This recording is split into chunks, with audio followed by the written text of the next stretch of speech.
السلام علیکم دوستوں معلوماتی دنیا میں خوش آمدید۔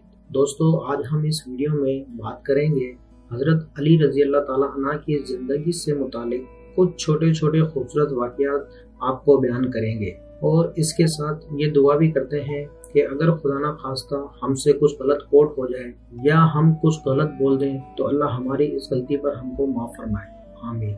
ایک مرتبہ ابو طالب کی اپنے بیٹے حضرت علی رضی اللہ تعالیٰ عنہ پر نظر پڑی۔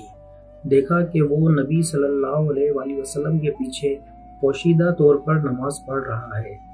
یہ پہلا موقع تھا جب ابو طالب کو اپنے چھوٹے بیٹے کے بارے میں معلوم ہوا کہ وہ بھی محمد صلی اللہ علیہ وآلہ وسلم کے پیروکاروں میں شامل ہو چکا ہے اور اس کے دین و مذہب کو قبول کر چکا ہے، اور قریش مکہ کے معبودوں سے خود کو بہت دور کر چکا ہے۔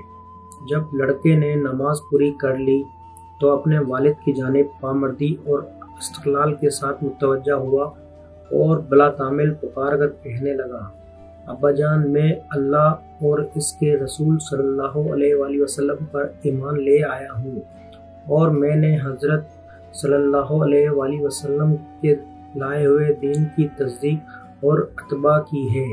ابو طالب نے کہا، یاد رکھو یہ شخص آپ رضی اللہ عنہ کو خیر و بھلائی کی دعوت دیتا ہے، بس اس کے دامن سے وابستہ رہو۔ دوستوں اگر ویڈیو اچھی لگے تو لائک اور شیئر ضرور کریں، اور چینل کو سبسکرائب کریں، اور ساتھ میں موجود بیل بٹن کو دبانا نہ بھولیں۔ شکریہ۔